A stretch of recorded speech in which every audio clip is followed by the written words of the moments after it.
우리가 오늘 읽은 말씀, 요한복음 제20장 말씀은 부활하신 예수님에 대해서 보여주고 있습니다. 예수님의 제자들이 또 여인들이 예수님의 무덤을 찾아갔는데 무덤이 비어 있었죠. 또 예수님께서 친히 부활하신 자신의 모습을 막달라 마리아에게 보여주셨고, 제자들에게 나타나서 제자들에게 그들을 세상으로 보낸다고 예수님께서 파송을 하셨습니다. 의심하고 믿지 않는 자들도 더러 있었지만 하나님께서 이 요한복음을 통해서 예수님께서 하나님의 아들 그리스도이신 것, 또 그분을 믿음으로 말미암아 우리가 생명을 얻을 수 있다는 것을 이 말씀들을 통해서 보여주고 있습니다. 예수님께서 부활하셨다라는 가장 결정적인 증거가 무엇입니까? 그것은 빈 무덤입니다. 세계 4대 성인 이야기하는데 중국에 가면 공자의 무덤이 있습니다. 철학자 소크라테스의 무덤도 있습니다. 각 종교 지도자들의 무덤이 있고 또 사람들은 그 무덤을 보고 기념을 합니다. 하지만 예수님의 무덤이 비어 있다는 것입니다. 오늘 본문의 말씀을 살펴보니까 막달라 마리아가 먼저 무덤에서 돌이 옮겨진 것을 보고 예수님의 제자들에게 알리는 대목이 있습니다. 자, 1절에 보니까 주의 첫날, 일찍 아직 어두울 때라고 이야기했죠. 주의 첫날이라는 것은 하나님께서 창조 사역을 시작하신 첫날을 이야기합니다. 그러니까 일요일이죠. 마지막 날 7번째 되는 날이 토요일이고 안식일입니다. 그래서 안식 후 첫날 혹은 주의 첫날, 한 주의 첫날, 주님께서 부활하신 날을 기념하여서 주의 날이라고도 부릅니다. 일찍 아직 어두울 때라고 했는데 마리아가 새벽 일찍 찾아갔을 때 돌이 이미 돌무덤에서 옮겨져 있었습니다. 그래서 많은 경우에 일요일 새벽에 예수님이 부활하지 않았느냐 그렇게 생각을 하는데 성경 기록대로라면은 토요일 저녁 해질 무렵 안식일이 끝나고 나서 부활하셔야 맞습니다. 자, 예수님께서 유월절 잔치가 시작될 그 즈음에 이제 묻히셨거든요. 자, 그래서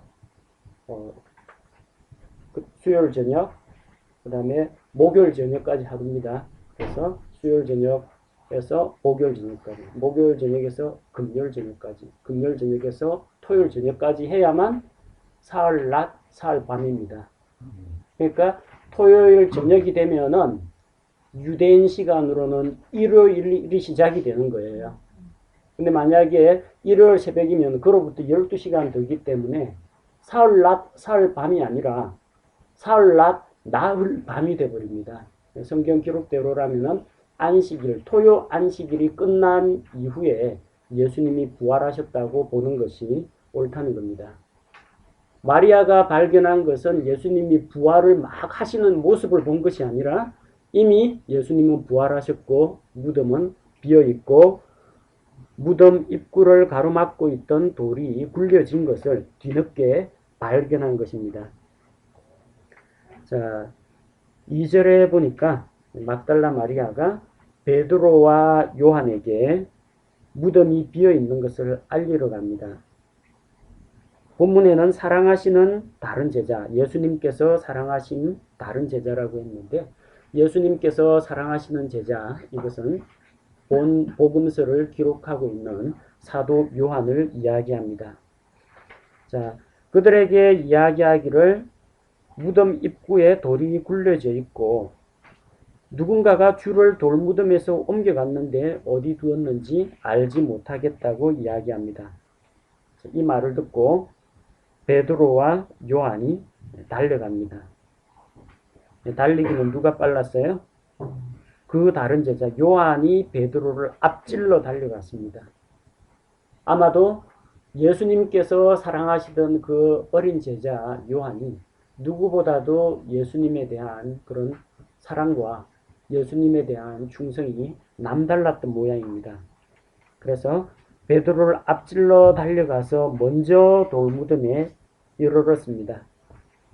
그런데 무덤 안에는 들어가지 않았습니다. 그냥 몸을 구부려서 안에 뭐가 있나 보았더니 아마포가 놓여 있는 것을 보았어요.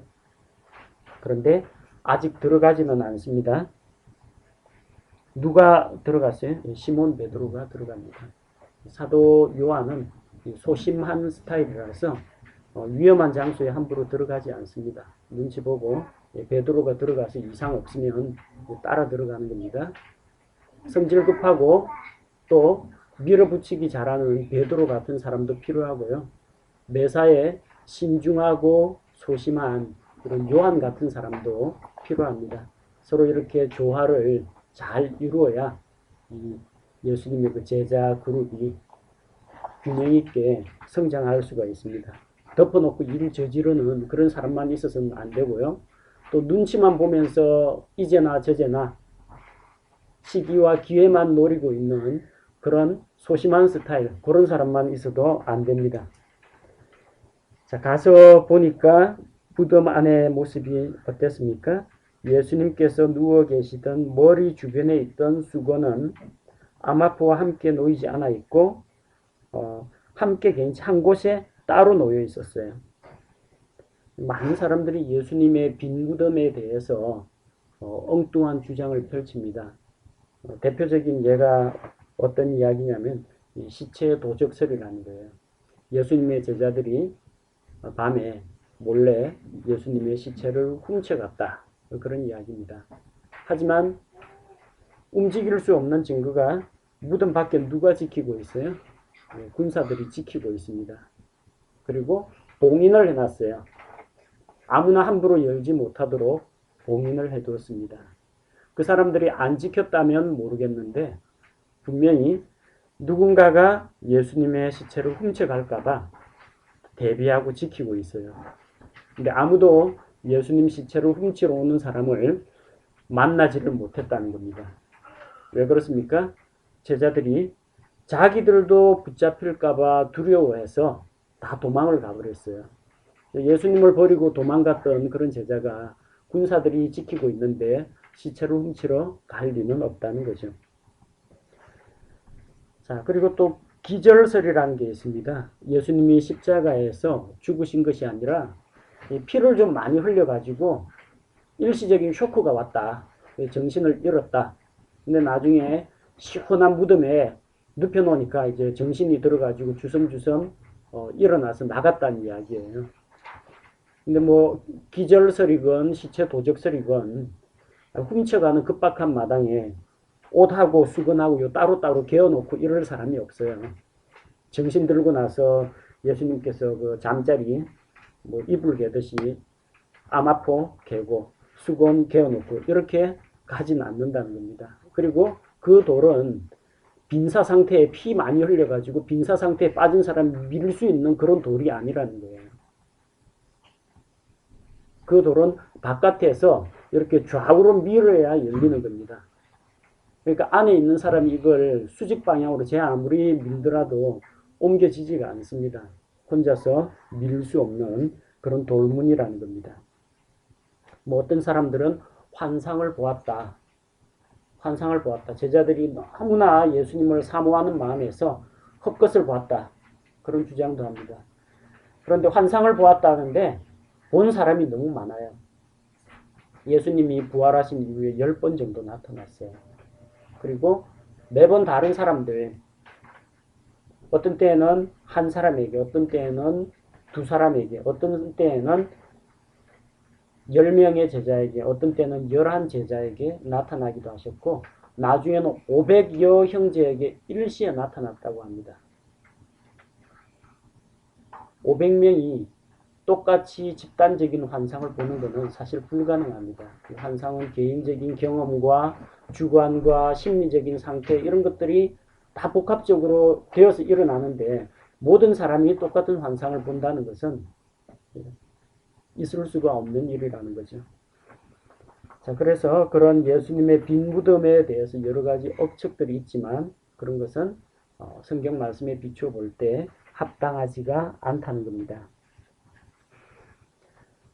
제자들은 빈 무덤을 보았습니다. 베드로가 먼저 들어가서 확인을 했고 8절에 보니까 예수님께서 사랑하시던 그 다른 제자도 그제서야 들어가서 보고 믿었다는 겁니다. 빈 무덤을 보고 제자들이 예수님의 부활을 믿었습니다. 분명히 시편 16편 10절 다윗의 시에 보면은 주께서는 지옥에 머물러 있지 않고 반드시 부활할 것이 구약 성경의 예언의 말씀으로 나옵니다. 하지만 그들은 그 시편을 읽으면서도 그게 바로 예수님의 부활에 대한 말씀이라는 그 사실을 깨닫지 못했던 것입니다. 성령님께서 오셨을 때, 그들에게 깨우침을 주셨을 때 제자들은 이것이 예수님에 대한, 예수님의 부활에 대한 구약의 약속의 말씀이라는 것을 뒤늦게 알게 되었습니다. 9절에 보니까 제자들은 그가 반드시 죽은 자들로부터 다시 일어나야 하리라 하신 성경 기록을 아직은 알지 못했다고 합니다. 그래서 그들은 다시 자기들의 집으로 돌아갔습니다. 그런데 막달라 마리아는 무덤 바깥에서 서서 슬피 울고 있었습니다. 그리고 슬피 울면서 돌무덤 속을 들여다보았는데 아까 분명히 베드로와 요한이 들어갔을 때는 뭔가 텅 비어 있는 것과 아마포와 수건이 있는 그것만 보았는데 이번에는 들여다보니까 흰옷을 입은 두 천사가 하나는 예수님께서 계시던 머리 쪽에 다른 하나는 발 쪽에 있는 것을 발견했습니다. 마가복음 16장 5절에는 한 청년이라고 되어 있습니다. 어떤 청년이 흰옷을 입고 있는 것을 보았다고 했습니다. 성경에서 천사는 사람의 모습으로 나타날 때 항상 남자로 나타납니다. 여자 천사라든지 아기 천사라든지 할아버지 할머니 천사는 성경에 나오지 않습니다. 천사는 나이를 먹지 않고 늙지 않습니다. 그리고 날개가 달려있는 그런 천사도 아닙니다. 한 청년이라고 했는데 사람과 대단히 흡사하게 생겼다는 걸 이야기합니다. 이 천사 나이가 몇 살쯤 되었을 것 같아요? 지구가 창조되기 될 즈음에 천사도 창조되었다라고 가정을 하더라도 벌써 몇 년이에요? 구약 성경 4,000년 지났어요. 물론 그 이전에 창조되었다고 하면 훨씬 더 나이가 많겠죠. 4,000년 이상 묵은 천사임에도 불구하고 여전히 청년의 모습이라고 합니다. 천사가 나이 먹어서 주름살이 생기고 머리가 하얗게 세고 그런 식으로 변하지 않는다는 겁니다. 예나 지금이나 천사는 늙지도 않고 죽지도 않습니다. 그래서 항상 아브라함에게 나타났던 천사나 사자굴에 있던 다니엘에게 나타났던 천사나 삼손이나 혹은 여호수아에게 나타났던 천사나 모두 다 젊은 청년의 모습으로 등장합니다. 마리아가 슬피 울고 있는데 자, 그들이 그녀에게 마리아에게 묻습니다. 여자여 어찌하여 슬피 우느냐. 마리아가 사람들이 내 주를 예수님의 몸을 옮겨다가 어디에 두었는지 내가 알지 못하기 때문에 슬퍼한다고 합니다. 그리고 이렇게 말하고 뒤로 돌이켜서 보니까 뒤에 예수님께서 계신 거예요. 무덤 안에는 젊은 청년의 모습을 한 천사 2명이 있고 뒤쪽에는 예수님이 서 계신 것을 보았지만 예수님인 줄 알아보지 못했다고 합니다. 누가복음 24장 16절에 보면은 엠마오 마을로 가는 두 제자가 있었습니다. 예수님께서 이스라엘을 구속할 자라고 알고 예수님에 대해서 큰 기대를 걸고 있었는데 그 예수님께서 허무하게도 로마 법정에서 사형을 언도받고 십자가에 달려 돌아가신 거예요. 거기에 낙심해서 이 두 제자는 엠마오라는 도시로 이제 내려가는데 엠마오 마을로 가는 두 제자에게 예수님께서 나타나셨습니다. 너희가 길 가면서 서로 이야기하는 것이 무엇이냐 하면서 그들의 대화 가운데 예수님께서 같이 참여하시고 그들에게 말씀을 전해 주십니다. 그리고 말씀을 풀어서 이야기를 하십니다. 구약 모세의 율법에 또 대언서에 시편에 예수님을 가리켜 기록된 말씀들을 하나하나씩 알려주는데 그때 그들의 마음이 뜨거워졌고 말씀에 대한 깨달음이 생겼는데 아직까지 그분이 예수님이신 줄 알지를 못했습니다. 그래서 함께 그분과 동행하기를 원하고 그분과 함께 식사할 때 그들의 눈을 열어주심에 그제서야 그분이 예수님이신 줄 알아보았다는 겁니다. 그래서 부활하게 된 우리의 몸은 아마도 우리가 일상적으로 보던 그런 모습과는 좀 다른 쉽게 알아볼 수 없는 그런 몸인 동시에 또 한편으로는 과거의 그런 흔적과 과거의 그런 모습들을 간직하고 있는 그런 몸이라는 것을 우리가 알 수가 있습니다. 눈을 떠서 바르게 볼 때에는 예수님이신 줄 알아보았지만 마리아도 한눈에 알아보진 못했고 엠마오 마을로 가던 두 제자도 한눈에 그분이 예수님이신 줄은 알아보지를 못했습니다. 자, 처음에 마리아가 그분을 보았을 때 누군 줄 알았어요? 여자여 누구를 찾느냐? 마리아는 그분을 동산지기로 생각했습니다. 무덤이 동산에 마련되어 있는 돌무덤이에요. 그 동산을 관리하는 동산지기가 있는데 뒤에 보니까 어떤 분이 있는데 자기가 평상시에 보던 그런 예수님의 모습하고는 뭔가 달라 보이는데 아마도 동산지기라고 생각을 했습니다. 근데 첫사람 아담이 가지고 있던 직업이 동산지기입니다. 에덴 동산에서 하나님께서 아담에게 에덴 동산에 아담을 두시고 동산을 지키고 관리하고 다스리도록 했어요. 아담의 직업이 동산지기였습니다. 하나님 앞에 죄짓고 에덴 동산에서 쫓겨난 다음에는 농사를 하는 농부가 되었는데 원래 직업은 동산지기입니다. 첫사람 아담의 직업도 동산지기였고 마지막 아담이라고 하는 예수 그리스도의 부활하신 모습도 마리아가 언뜻 보았을 때는 동산지기의 모습으로 보았다는 것은 참 의미가 있는 부분이라고 생각합니다. 그녀는 예수님을 한눈에 알아보지는 못했는데 16절에 예수님께서 마리아야 하고 불러주셨습니다. 자, 그녀가 돌이켜서 예수님을 보고 랍보니여, 랍보니, 선생님, 랍비, 선생님이란 뜻입니다. 선생님이여 하고 알아봅니다. 자, 그리고 예수님께서 17절에 내게 손을 대지 말라. 내가 아직 내 아버지께로 올라가지 아니하였다라고 이야기합니다. 예수님께서는 부활하신 이후에 아직까지 저 하늘에 있는 지성소에 올라가지 않으셨다는 이야기입니다. 구약시대에 이스라엘의 속죄일이 있습니다. 이 속죄일에는 대제사장이 1년에 한 번 지성소에 들어가서 온 이스라엘 민족의 죄를 하나님 앞에서 사함받는 속죄 의식을 거행을 합니다. 그날이 되면 화려한 제사장의 옷은 다 벗어버립니다.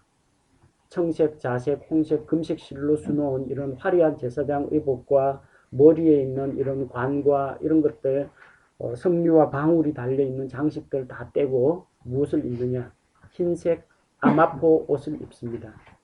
마찬가지로 예수님께서 우리를 속죄하기 위해서 하늘의 보좌에서 하나님의 영광을 누리던 그 영광의 옷을 벗어두고 이 땅으로 오셔서 어린 갓난 아기의 몸으로 마구간에서 태어나셔서 낮고 천한 우리 인간의 육신을 입으시고 대제사장 직무를 수행했습니다.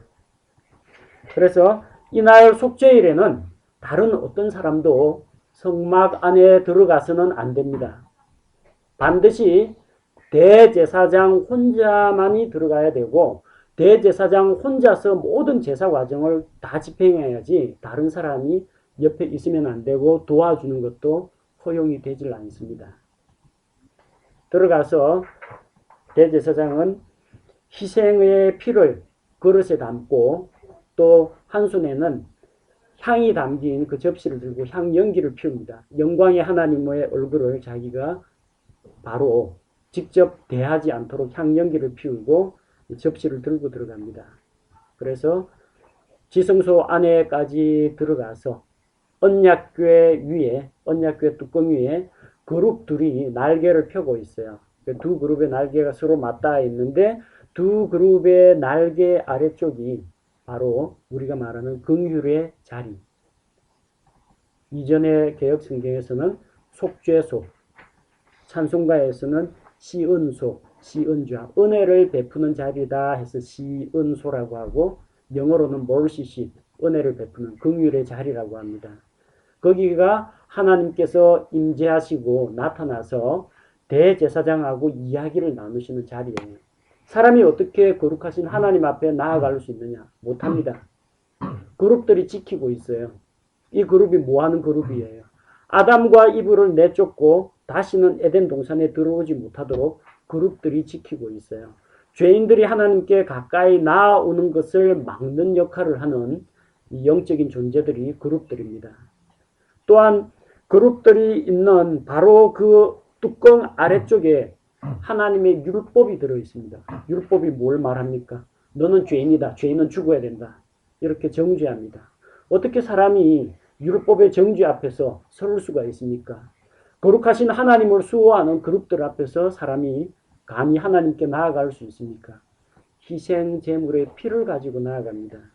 그래서 이 희생 제물의 피를 찍어 가지고 긍휼의 자리에 7번을 뿌립니다. 그렇게 함으로써 죄가 속해지고 사람과 하나님 사이에 화해가 이루어집니다. 그래서 대제사장이 이 의식을 마치고 나오면은 온 이스라엘의 죄가 다 용서를 받습니다. 그리고 대제사장이 그걸 다 마치고 나와서 자기 몸을 씻고 다시 제사장 의복으로 갈아입고 일상 업무로 돌아가기까지 아무도 성막 안에 들어오면 안 됩니다. 사람하고 접촉하면 안 돼요. 그럼 제사 무효가 됩니다.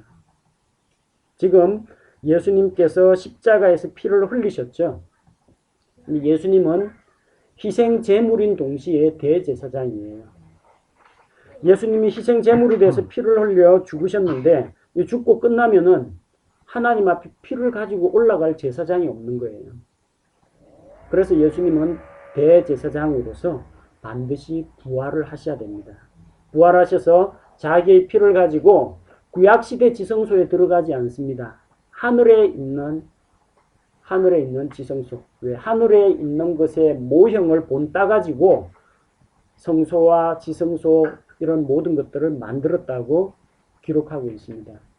땅에 성소, 지성소가 있으면 하늘에도 성소, 지성소라는 것이 있다는 겁니다. 하늘 지성소로 들어가서 하나님 공의 앞에, 하나님 그분 앞에 자신의 피를 바치고 돌아와야 속죄 제사가 끝이 납니다. 그 이전에 사람하고 접촉하면 안 돼요.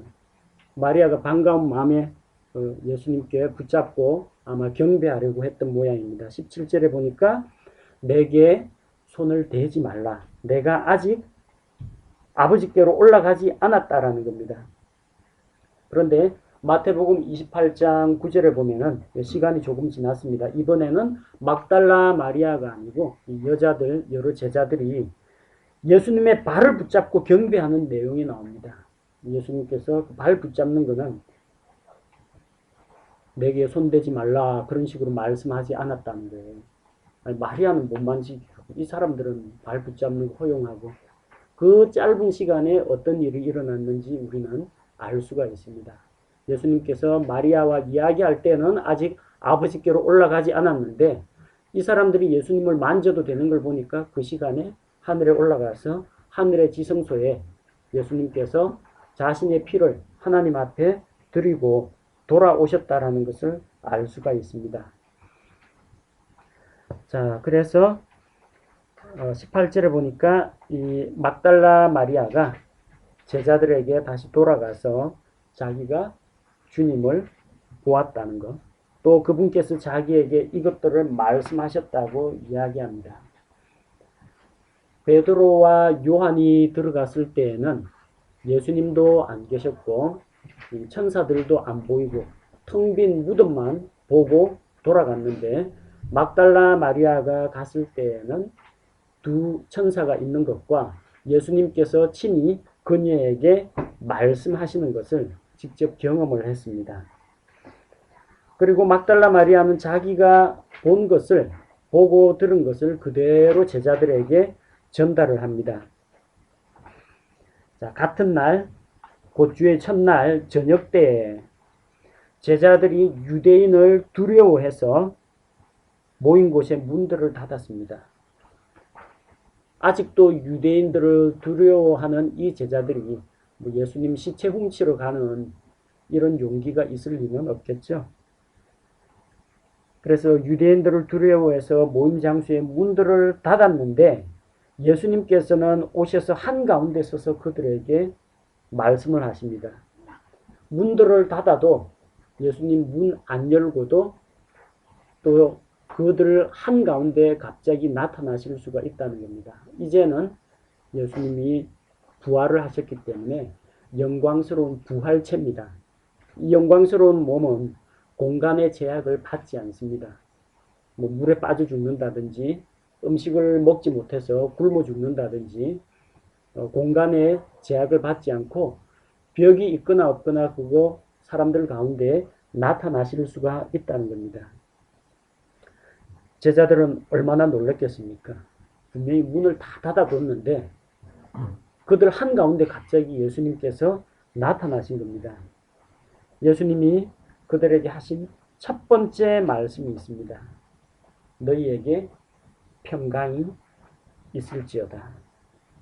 평강이 있을지어다. 부활의 소식은 무서운 소식이 아닙니다. 죽었던 사람이 살아났다고 무슨 전설 따라 삼천리나 공포 영화에 나오는 그런 이야기가 아니라 예수님의 죽음과 부활은 하나님께서 성경에 약속하신 그대로 이루어진 것입니다. 그렇기 때문에 이것은 우리에게 정말로 위로와 평안을 주시는 말씀입니다. 예수님 부활하신 것처럼 우리도 부활할 수 있다라는 것과 예수님이 부활하심으로 말미암아 죄와 사망의 권세를 이기셨다는 것, 이걸 생각할 때 이 부활은 우리에게 정말 복된 소망의 소식이라는 것을 알 수가 있습니다. 자, 20절에 예수님께서 그들에게 평강을 말씀하시고 자기의 두 손과 자기 옆구리를 그들에게 보이시니까 그제야 제자들이 주를 보고 반가워했다고 합니다.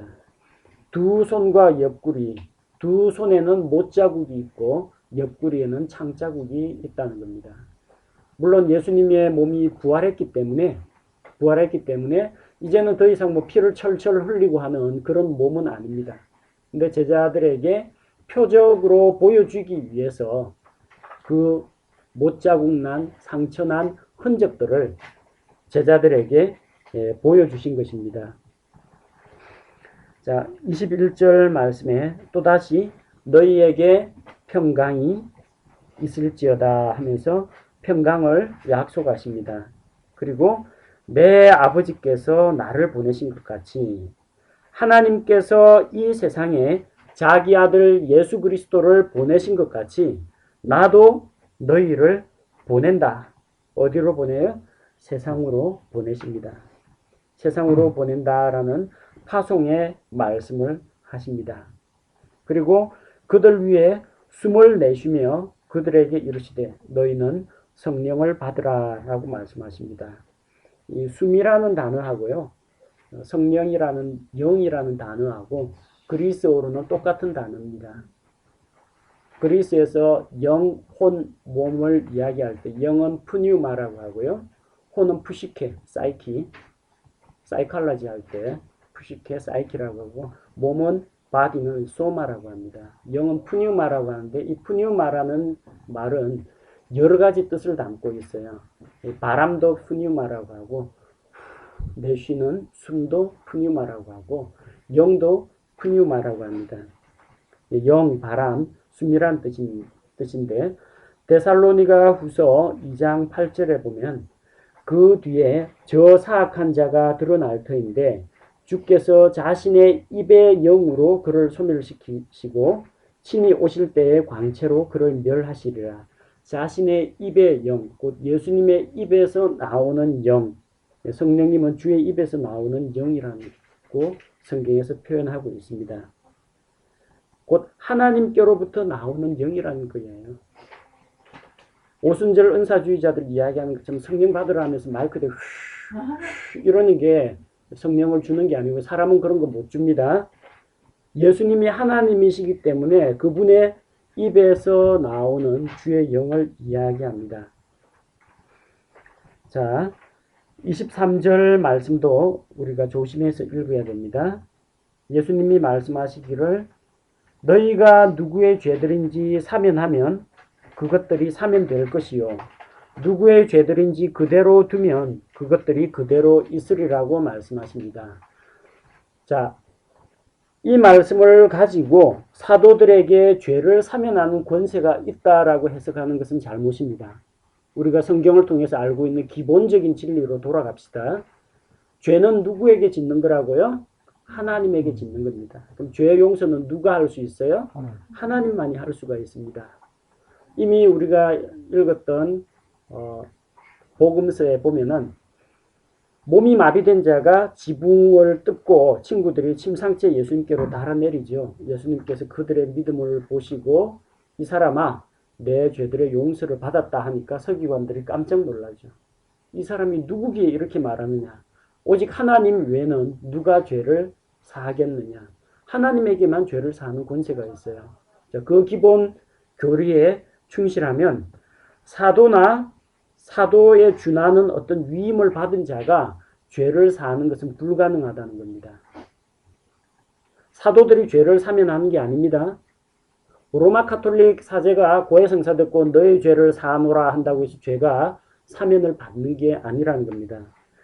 죄는 어떻게 사면을 받습니까? 히브리서 9장 22절 피 흘림이 없으면 죄들의 사면도 없습니다. 로마서 3장 25절에 보니까 화해의 헌물이 되시는 예수님의 피를 믿는 믿음으로 사면을 받는다고 했습니다. 마찬가지로 골로새서 1장 14절 말씀에도 그분의 피로 말미암아 구속 곧 죄들의 용서를 받았다고 합니다. 사도행전 10장 43절은 누구든지 그분을 믿는 자는 그분의 이름으로 말미암아 예수님의 이름으로 말미암아 죄들을 사면받습니다. 죄들의 사면을 받으려면 예수 그리스도께서 십자가에서 흘리신 그 피가 바로 자기의 죄를 대신하기 위한 것이라는 것을 믿음으로 받아들여야만 죄들의 사면을 받습니다. 사도들에게 가톨릭 사제에게 죄에 대한 사면권이 있다라는 뜻이 아니라 그들이 예수 그리스도의 피 흘려 죽으심과 부활을 선포하고 사람들이 믿음으로 받아들일 때 사면이 된다는 겁니다. 그래서 23절에 누구의 죄들이든지 그대로 두면 그대로 있는다고 했습니다. 그럼 그대로 두지 않으면 어떻게 돼요? 그 사람에 대해서 죄에 대해서 의에 대해서 심판에 대해서 성경 말씀으로 책망하고 그냥 두지 말고 죄를 깨닫게 하고 죄를 회개하게 해야만 죄 사면이 가능하다는 이야기입니다. 자, 근데 또 그때 마침 12제자 가운데에서 가룟유다는 이미 예수님을 배반했고요. 자, 11제자가 있는데 그 중에서 디두모라고 하는 도마가 예수님께서 오셨을 때 그들과 함께 있지 않았습니다. 그래서 다른 제자들이 도마에게 우리가 주를 보았노라 그렇게 이야기하지만 도마는 믿지를 못합니다. 그가 그들에게 이르되 내가 그분의 두 손의 못자국을 보고 내 손가락을 그 못자국에 넣고 내 손을 그분 옆구리에 넣지 않고는 믿지 아니하리라. 도마가 의심 많은 도마, 의심 많은 도마, 우리 그런 식으로 많이 이야기하죠. 이 의심 많은 도마가 아니라 대단히 이성적이고 논리적이고 합리적인 사람입니다. 그렇다고 도마가 잘했다는 이야기는 아니고요. 믿음은 이성이나 논리를 뛰어넘는 부분입니다. 우리 예수님 십자가에 달린 거 보았어요? 아니면 부활하신 예수님을 보았어요? 다 못 보았습니다. 그럼에도 불구하고 우리는 믿고 있습니다. 도마처럼 꼭 눈으로 만져보고 눈으로 보고 손으로 만져보기 전에는 믿지 아니하려고 하는 것. 이것은 엄밀한 의미에서 믿음이 아닙니다. 왜냐하면 믿음은 바라는 것들의 실상이요 보이지 않는 것들의 증거라고 했습니다. 없는 것을 있는 것처럼 눈에 안 보이는 것을 실제 구체적인 증거처럼 삼을 때 이게 믿음이라는 겁니다. 자, 우리가 생각할 때 이 도마와 같은 사람이 대개의 경우 제일 흔한 우리 일반적인 사람들의 모습입니다. 남 이야기가 아니에요. 여러분도 그러지 않습니까? 한번 보자고 하지 않습니까? 확인을 하려고 하지 않습니까? 아, 좋은 사람 있다라고 한번 데리고 와봐라. 면접을 보고 선을 보고 왜 그럽니까? 눈으로 직접 확인을 하려고 하죠. 백문이 불여일견이라고 듣는 거 말고 확정을 위해서 자꾸 보려고 한다는 겁니다. 도마 한 사람 때문에 예수님께서 다시 한번 나타나셨습니다. 26절에 보니까 8해가 지나서 그분의 제자들이 다시 안에 있을 때 도마도 그들과 함께 있더라. 도마 한 사람 때문에 예수님이 다시 나타나 주십니다. 개인적인 관심으로 도마에 대해서 예수님께서 책망하실 때 책망하시더라도 그 한 사람의 믿음을 세워주기 위해서 예수님이 다시 모습을 보여주신다는 겁니다. 자, 그래서 도마는 그제서야 나의 주, 나의 하나님이라고 예수님께 고백을 합니다. 예수님이 말씀하시죠. 도마야, 너는 나를 보았으므로 믿었으나 보지 않고도 믿은 자들은 복이 있도다. 예, 눈으로 보고 확인하고 믿는 사람도 있습니다. 어쨌든 도마도 믿었습니다. 또한 도마 역시 예수님의 사도로서 부활의 증인이 되었고 또 도마도 예수님의 부활을 증거하다가 순교를 당했습니다. 우리는 도마처럼 예수님을 보지는 못했습니다. 그러나 예수님은 보지 않고도 믿은 자들이 복이 있다고 합니다. 예수님을 너희가 보지 못하였으나 사랑하는도다. 우리는 보지 않은 예수님을 성경 말씀을 통해서 성경을 읽고 말씀을 들음으로 믿고 있습니다. 지금 이 시간에 예수님의 그 말씀을 듣고 믿음을 갖게 된 우리 모두는 정말 복된 사람이라는 겁니다. 30절과 31절에서 사도 요한은 이 요한복음을 기록한 목적을 다음과 같이 설명합니다. 예수님께서 자기 제자들 앞에 행하신 표적이 이 책에 기록된 것 말고도 엄청 많습니다. 그러나 요한복음은 예수님의 모든 말씀과 활동을 다 다루는 책이 아닙니다. 만약 그걸 다 다룬다면 이 세상이라도 그 책을 둘 공간이 부족할 것이라고 이야기합니다. 하늘을 두루마리 삼고 바다를 먹물 삼아도 그 크신 하나님의 사랑은 다 기록할 수가 없다는 겁니다. 그래서 그 모든 예수님의 행적들, 기적들을 다 일일이 기록할 수가 없기 때문에 핵심적인 내용을 기록하고 있어요. 어떤 내용을 기록하고 있습니까? 예수님께서 하나님의 아들 그리스도시라는 것. 요한복음 1장 처음부터 나옵니다. 처음부터 계셨던 하나님의 말씀이요. 창조주가 되시는 하나님이시요. 아버지 품속에 계신 독생자시요. 바로 그분께서 그리스도가 되신다. 우리 죄의 문제를 해결해 주시는 메시아가 되신다. 세상 죄들을 제거하시는 하나님의 어린 양이다. 그것을 사람들에게 계속해서 이야기하고 있습니다. 요한복음 3장에서는 장대에 달린 놋뱀 그 이야기를 하면서 예수님께서 십자가에 달려서 하나님께서 세상을 이처럼 사랑하신 그 사랑을 보여주실 것을 이야기하고요. 요한복음 4장에서는 사람들에게 생명을 주는 생수, 바로 생명의 물이라는 것을 이야기하고 있습니다. 요한복음 5장에서는 베데스다 연못에서 치료하시는 물, 긍휼을 베푸시는 베데스다, 긍휼의 집 예수 그리스도를 이야기하고, 요한복음 6장에서는 생명의 빵 예수 그리스도에 대해서 이야기합니다. 이어지는 내용들 다 보십시오. 나는 세상의 빛이니, 나는 부활이요 생명이니, 나는 선한 목자니, 나는 참 포도나무니. 예수 그리스도가 바로 하나님의 아들 그리스도시라는 것과, 또한 우리가 바로 이 예수 그리스도를 믿어서 영원한 생명을 얻는다는 것을 보여주는 것이 요한복음의 목적이라는 것입니다. 우리는 지금까지 요한복음 1장에서 20장까지를 살펴보았습니다. 그런 내용을 보면서 이 말씀을 읽을 때 예수님은 누구신가?